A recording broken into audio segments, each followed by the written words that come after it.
I invite Mr. Sirish S. Garud. Sir, he is the Director of Renewable Energy Technologies Theory, and he has over 2 decades of experience in renewable energy sector, and he is well-known specialist in renewable energy technologies, energy planning, and renewable energy policy studies. I welcome you, sir, to make your presentation on renewable energy for climate change mitigation. A very good afternoon. I'll be taking you through some renewable energy related technologies, projects, approaches, and then we will discuss briefly about what Puducherry can do about it. So we will look at energy and its impact on in relation with climate change and in general. We'll have some renewables introduction, and we will look at your power system and energy interventions which we can have and way forward. So as you can see, the impact of rapid and uncontrolled development, so climate change is one of the major impact of that, but apart from that we have degradation of natural resources, we have air and water pollution issues, climate change, and also as you have seen in the morning session, the uncontrolled waste generation and resource depletion. So all this is actually resulting into a threat to human civilization. And so today we are talking of climate change or other threats, and because of the development pattern which we followed, and which is basically based on the fossil fuel based energy utilization. Now we are looking at a sustainability centric development approach. I think this has been covered in the morning or in the yesterday's session, so I will not get into details, but basically one is looking at social, ecological, and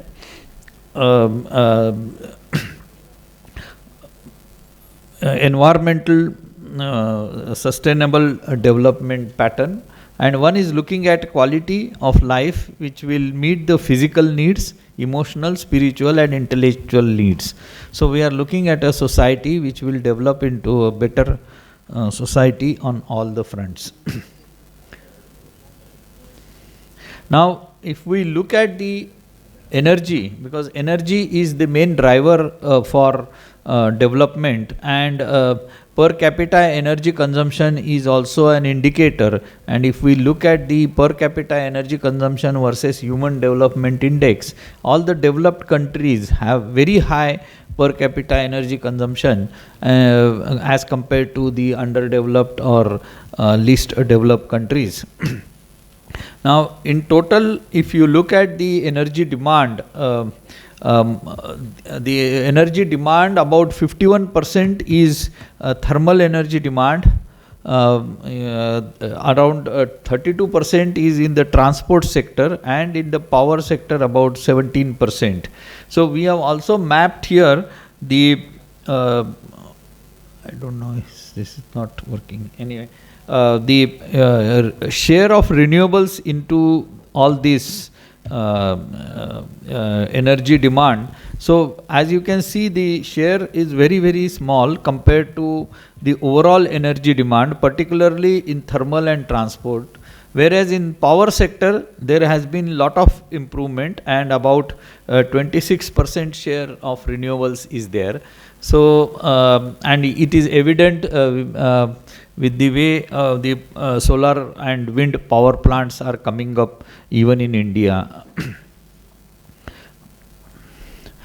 And in total, the overall renewable renewable energy contribution in overall energy demand is about 11% to 12% right now, and majority of it is coming from hydro and bioenergy. So what all renewable technologies? We will just have a quick snapshot of various renewable energy technologies. So you have hydroelectric power, hydroelectric is considered as renewable because it is clean and it doesn't deplete. Every year you have hydropower potential being same. Wind energy, tidal and solar energy, and geothermal and biomass or bioenergy. So wave and tidal energies are basically ocean related energies, and others are on land related energy. Now their use in different sector is or different ways is mapped here. So from wind energy, primarily we are focusing on power generation. Although there are earlier experiments with wind energy for mechanical power like pumping, etc., but those are not very popular right now, and it's mainly power generation. In solar we have power and heat. So we have solar thermal heat generation systems, solar PV and solar thermal concentrator power plants, which are basically either large scale grid connected or off grid power plants. And of course after that, in the off grid we have variety of applications like home lighting systems, microgrids, solar pumping, solar rooftop off grid systems for livelihood applications, etc. We will have a brief about that little later. In hydro, again it is power generation. Then in ocean energy, again it is basically power generation. There are a variety of technologies being developed, and of course they are still very expensive, and on trial or pilot scale they are there. Take ocean thermal energy, then the wave, tidal and osmic energy. Then we have biomass, which can be used in many ways. One is to convert it into biofuels like diesel equivalent or petrol equivalent. Then you have direct burning of biomass as a biomass power and biodiesel production, and then you also have biogas and so biofuels basically. And then we have geothermal energy. Of course in India we do have some geothermal resources, but they are low temperature resources, so they can be used as a heat, or if you have very high temperature geothermal resources, then one can use them for power generation also. So many countries like Philippines, Thailand or Iceland, they are exploring geothermal technologies, but in India we don't have much experience or much potential for geothermal. Solar, of course, there are 3-4 ways one can use solar. So on the right hand side you can see the solar floating solar power plant, and that is the latest way of using solar energy. So the modules are floating on the water body, and some of these technologies now we do have in India.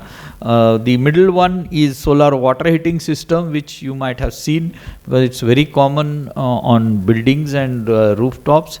And then you have large rooftop or ground based solar photovoltaic power plants. In case of wind, the wind is basically unlike solar, it is available in certain pockets, and so wind potential is assessed by the government body, the National Wind Energy Research Institute, and depending on the height of the wind machine, the potential varies. So at 80-meter hub height, that is the height at which wind generator is located, the gross potential is about 102 gigawatt or 102,000 megawatt. But if you make this hub height 100 meters, then the potential is almost 3 times. That's about 300 gigawatt potential. So basically, and you can see the wind energy potential is mostly in the western coast and southern side, Tamil Nadu, Kerala and other Karnataka. These are some of the very wind-rich states, Rajasthan, Gujarat. So in India we have about 8 wind manufacturers and about 9.5 to 10 gigawatt per year wind manufacturing capacity, and we have variety of wind machines from 250 kilowatt to 2.1 megawatt capacity wind turbines are manufactured. Globally, maximum capacity of a single machine is about 9.5 megawatt, which is basically for offshore applications. So in the offshore wind farms, the wind machines are installed in the sea off the shore, so where the wind is more, wind potential is more, and also it is constant throughout the year as compared to the wind in the land area. And of course there are some specifications for one of the machine. So about 35 different types of wind turbines available manufactured in India, and there are about 13 odd companies which are manufacturing certified wind turbines in India. Now coming back to biomass, we have biomass which can be converted into useful energy or useful energy source by two processes: biochemical processes or thermochemical processes.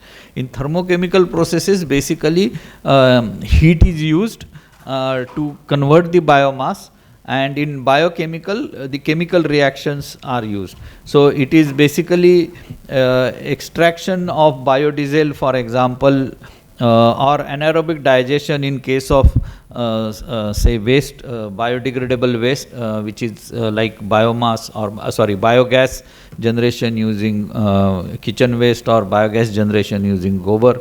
So essentially you generate methane in that.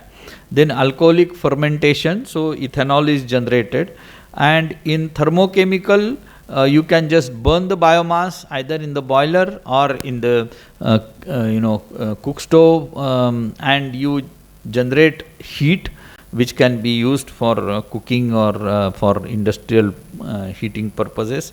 In the gasification process, you have biomass gasification process where biomass is burnt under controlled conditions with less supply of oxygen, and you generate syngas, which is essentially CO, and that gas then can be used as a fuel. And Terry has developed the gasification technology, and I'll show you some of the examples of that. And then pyrolysis is the process of slightly ahead of gasification, where one can generate bio oils and biochar, which has its own applications. Sorry. So biomass comes from three, four different resources. We have agriculture residue, which is basically coming from agriculture activity. About 400 million ton surplus agriculture residue is available. We have forest residue, so biomass which is basically coming out of forest as a residue. So about 228 million tons of biomass is available through that, and about 128 million tons is sustainably it can be harvested without damaging or degrading the forest. And then on the wasteland you get biomass which is not a forest land but a wasteland, where grassland and others. So there is a potential of about 163 million tons by using only a small portion of the wasteland. So we have a huge potential for biomass generation, As you know, particularly in the North India, the agriculture biomass burning is one of the major problem of pollution during winter days, and when there is a switch from one type of farming to another, paddy to wheat, and so that is that biomass burning is also one of the air polluting activity, and now the government is of course seriously taking it to convert that biomass into usable fuel through briquetting or through other routes. So of course there are different type of again biomass can be classified as a terrestrial biomass and aquatic, where algal and water plants can also be explored for energy generation. We at TERI are doing research on using algal biomass for hydrogen generation. Then you have municipal solid waste, agriculture solid waste, forest residues and industrial waste, which also can be termed into different type of biomasses. I will not get into full details of this. Basically, you can use them as as fuel directly, or convert it into biodiesel or biofuels or bio-oils. There are different types of biofuels, first generation to fourth generation, depending on the feedstock and the processes. So initially, the feedstock, which are basically food feedstocks like corn, wheat. So with fermentation process, one can generate bioethanol or biodiesel, and this is something which is basically called as a first generation biofuels, mostly using edible crops and vegetable oils. The second generation, when there was always there was discussion about food versus fuel. So same agriculture activity and agricultural land is used for creating crops which we can use as a food, but then converting them into fuel. So the first generation biofuels were not preferred, and one is going for non-edible feedstocks, which are like for using for generating biofuels, and that is called as a second generation biofuels. The third generation is basically from algal and aquatic biomasses. So one can have algal biofuel processes. And the fourth generation, which is the latest one, where one is looking at production of sustainable biofuels from specially created plants or energy plantation, what is called as a biomass, which can give higher yields and which are easier to break down in the chemical processes. So this is the brief about the biofuels. Of course, the biofuels do have some CO2 emissions, but if you look at biomass based ethanol or other biofuels, they are called as net carbon negative, because while the biomass is growing, it is absorbing carbon dioxide and generating oxygen. So those are basically termed as neutral in CO2 emission.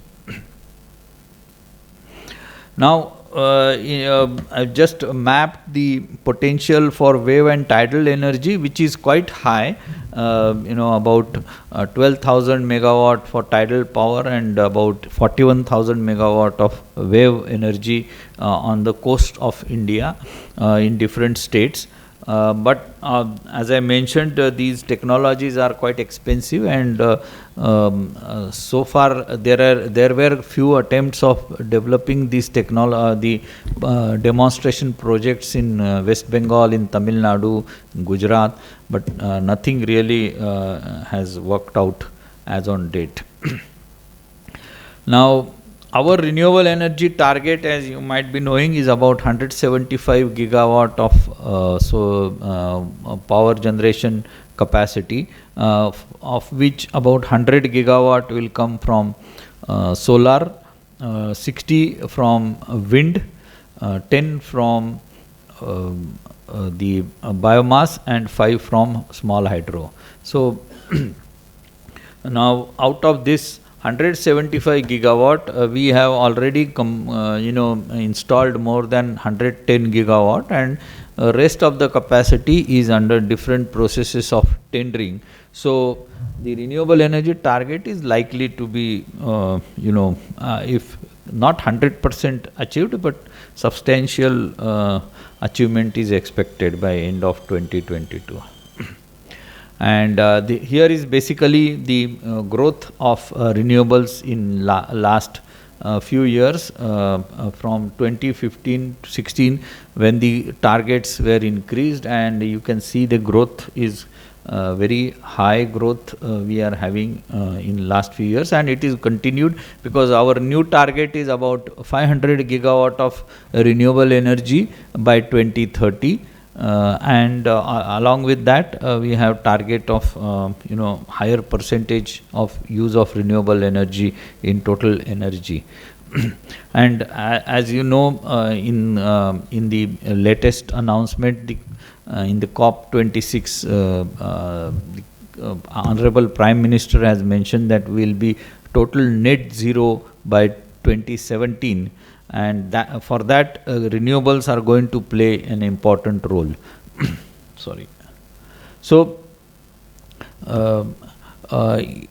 in our nationally determined targets, commitments, INDC, there are different levers which play an important role. So, in terms of energy, we have non-fossil fuel energy, energy efficiency, and fuel switch, that is from coal to gas, or from petroleum-based fuels to electricity or other renewable biofuels, etc. So most of these targets are already defined, as I mentioned, in our plan, and so that is, there is a proper plan for achieving them, and the progress is going on quite well. Then there are also non-energy targets or commitments in our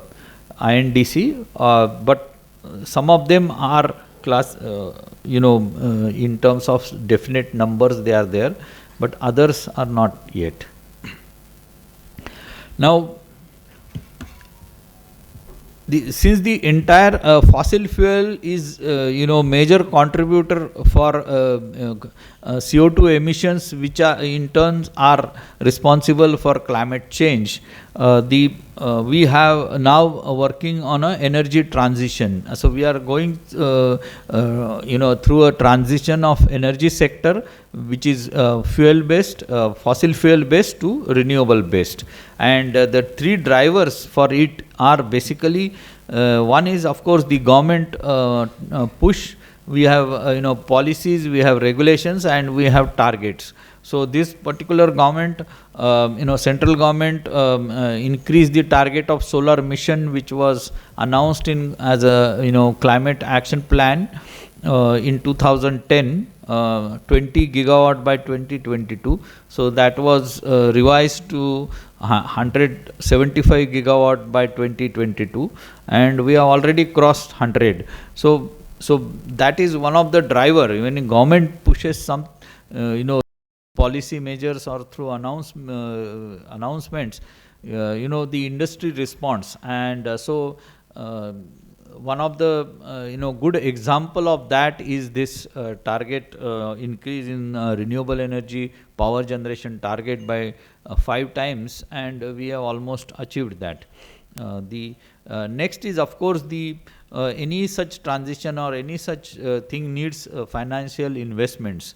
So and then different instruments which can promote the transition are basically tax benefits, low interest rate loans which are specifically given for energy, renewable energy and energy efficiency sector, environment, social governance, ESG investments. This is something, these are the new investment tools which are coming with the focus on environment sustainability, social sustainability and proper governance in the corporate sector.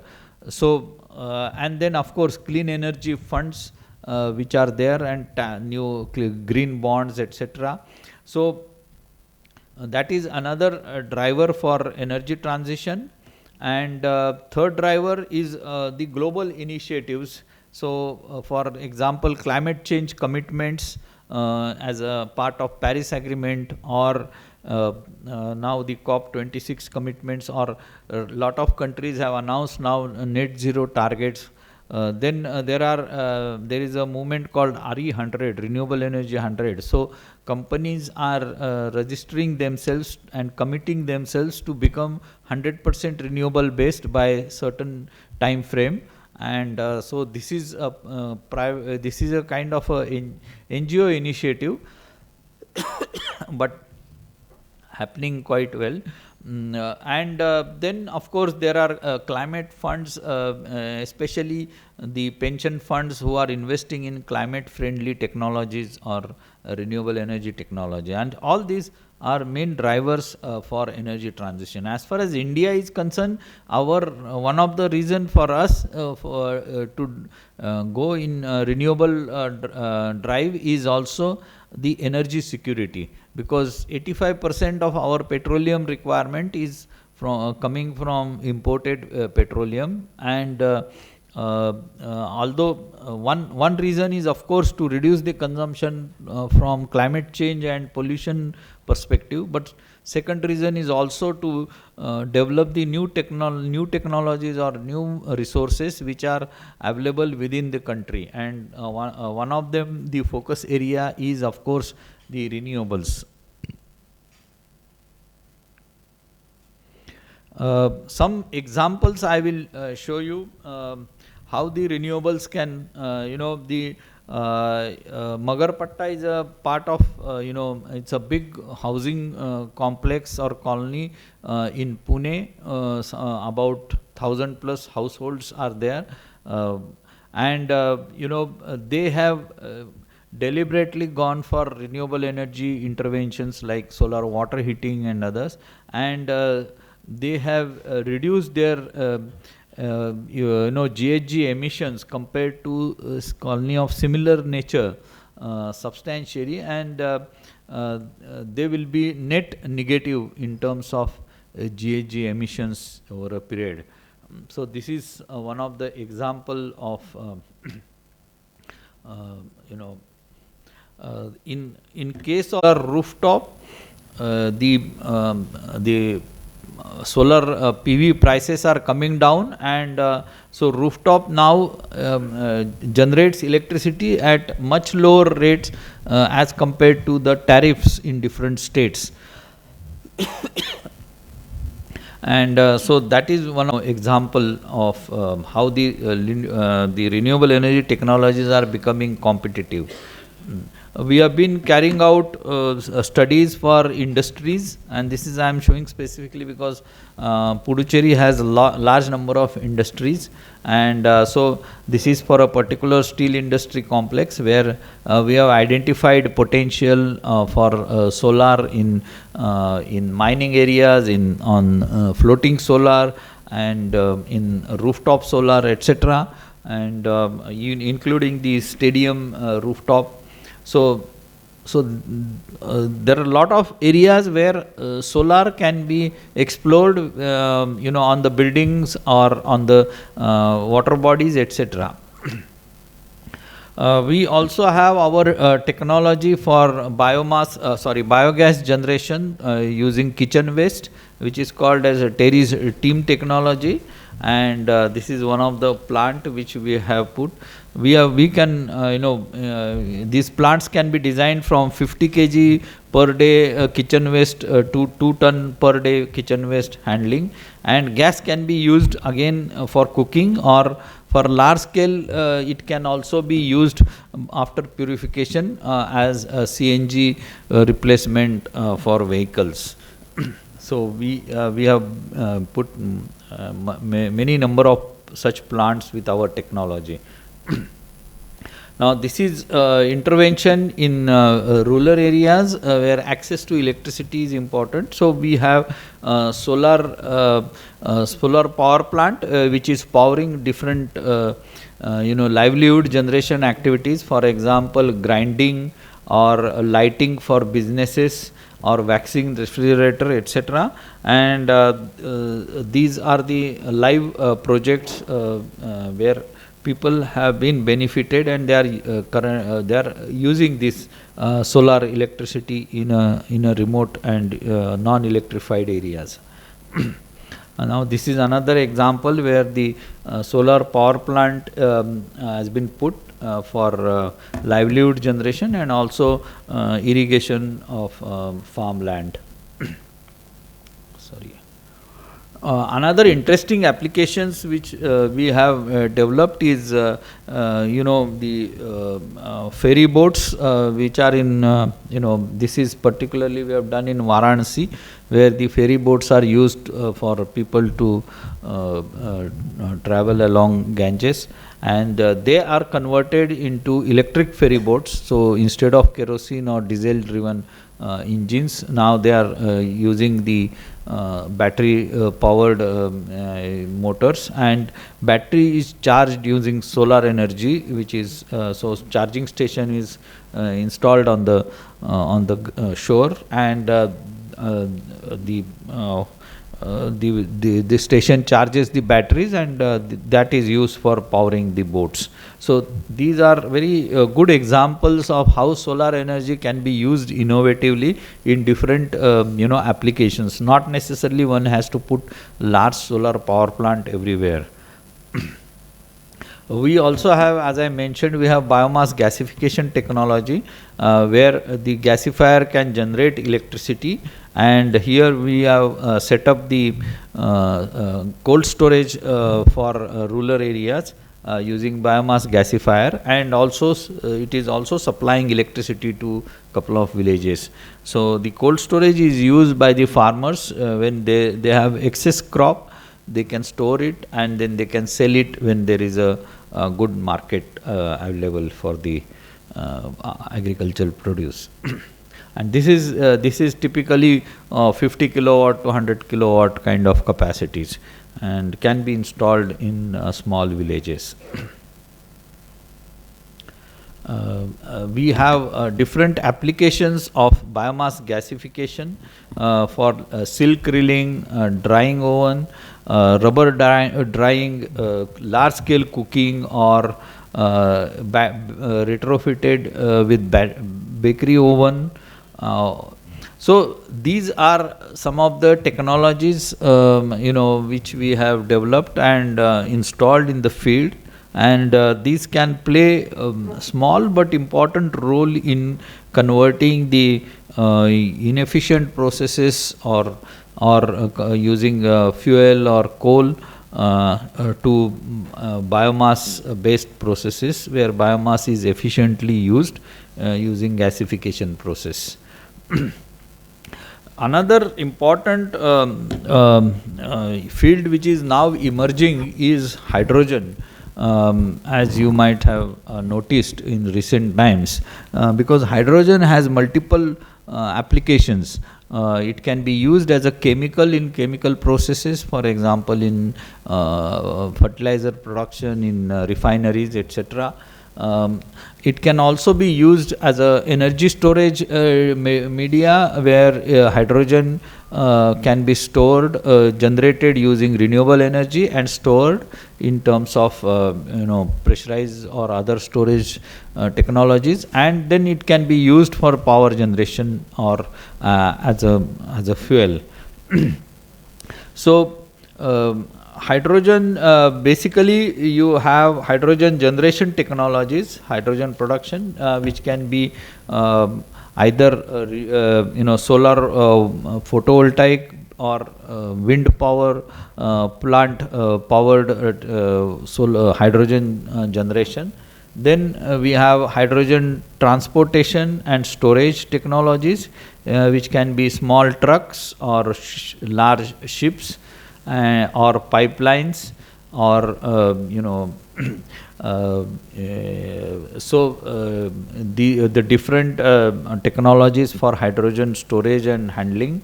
And then end uses, as I mentioned, they can be as a fuel, as a power generation, or as a chemical, and in the factories. So hydrogen is emerging as a very strong alternative for conventional fuels, and particularly hydrogen using renewables, which is called as a green hydrogen.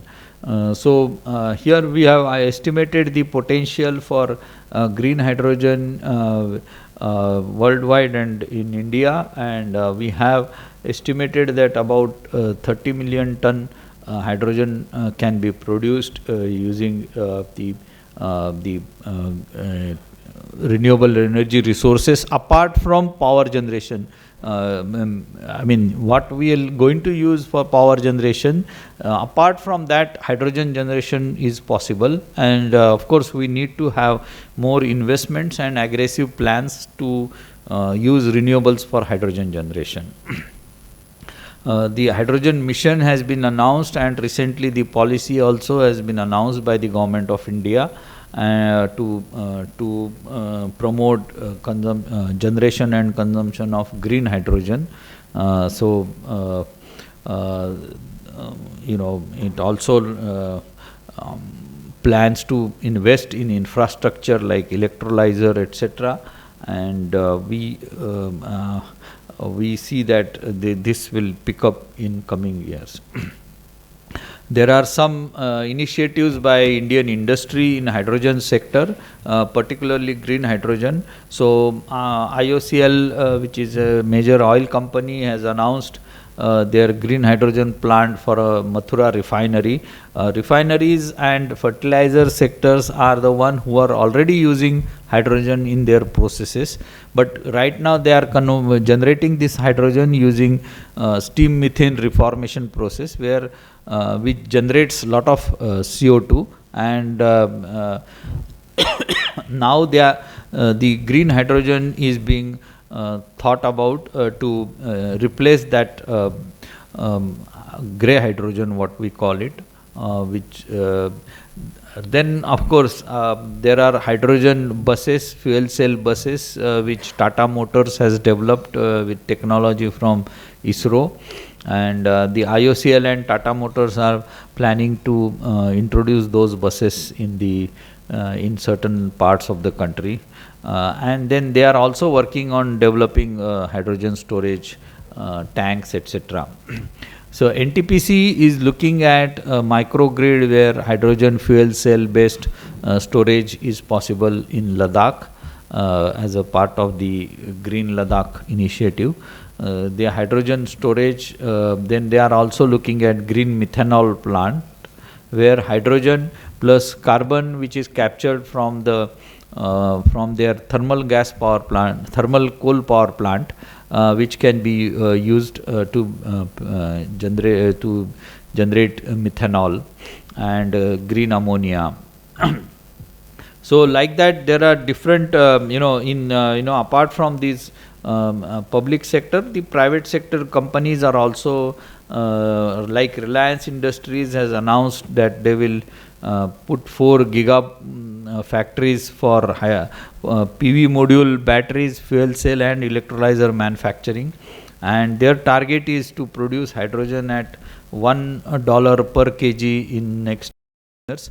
Currently the green hydrogen production cost is around $6, $4 to $6 per kg, and the steam methane reformation the hydrogen cost is around $1.5 per kg. Similarly, Adani and Acme groups have announced their projects and investment plans.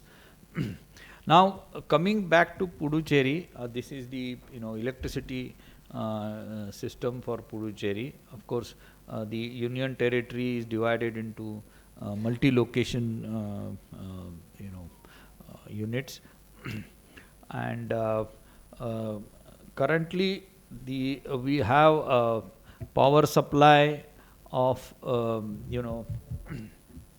sorry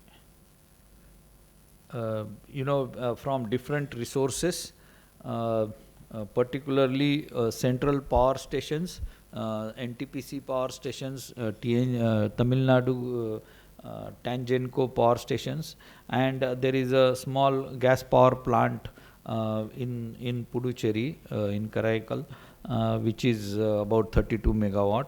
So overall, the union territory is dependent on outside resources for power generation, or it is getting power from outside, and one can look at deploying more and more renewable energy to use this power. If you look at the annual power consumption data, the overall majority of the power consumption is in the industries, which is a good thing, because industries are the high paying consumers, and so about 2500 million units per year are being consumed in this union territory area, and majority of that can be converted into renewables. The current plan of the electricity department is about 300 or 400 megawatt of renewable power procurement from outside the state, and now this is the power generation capacity which is allotted to the union territory.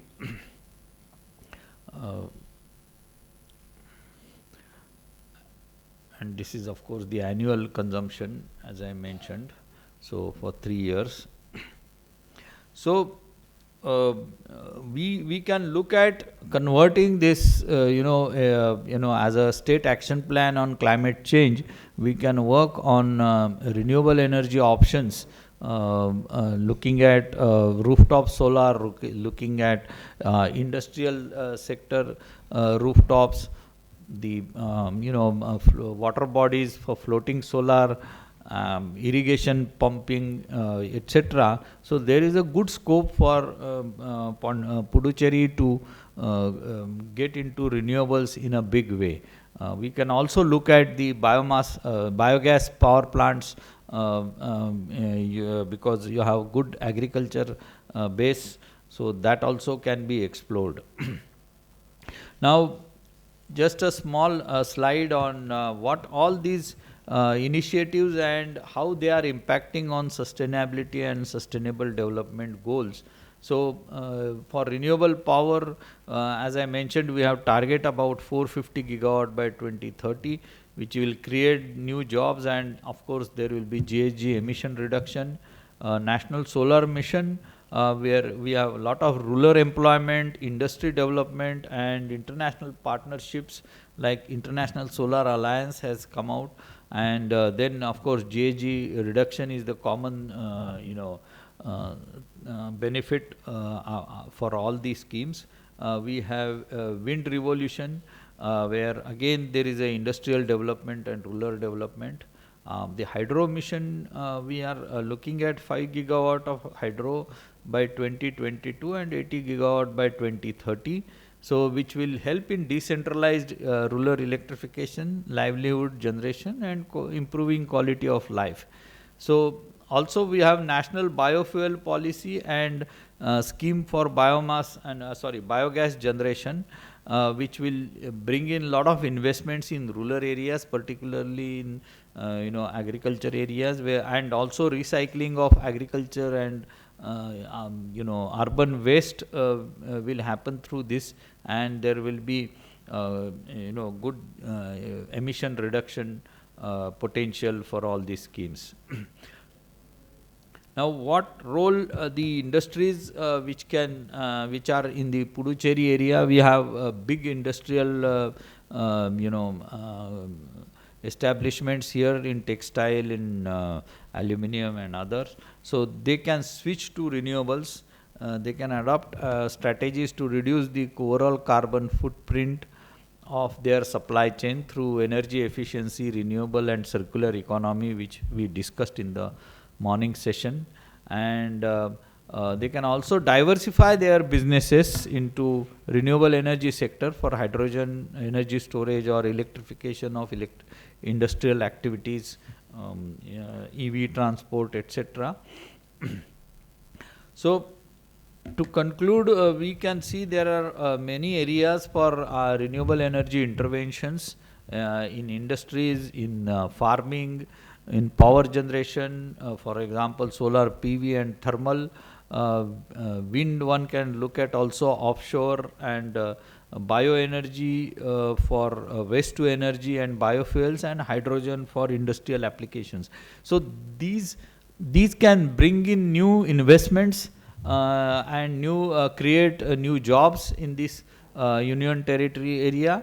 And I think being on a coastal area, you have another advantage of that, which especially for hydrogen generation. Now the technologies with hydrogen generation using sea water are available, so that can be explored in this particular union territory. And because there is also a lot of demand in the industrial sector, it makes a lot of sense. So we can work out on together with the government to prepare a plan for RE integration. We have done such similar plants for state of Jharkhand and others. So we can we'll be happy to work with the government on this. Thank you. So these are some of our installations, pictures of our installations in different parts of the country.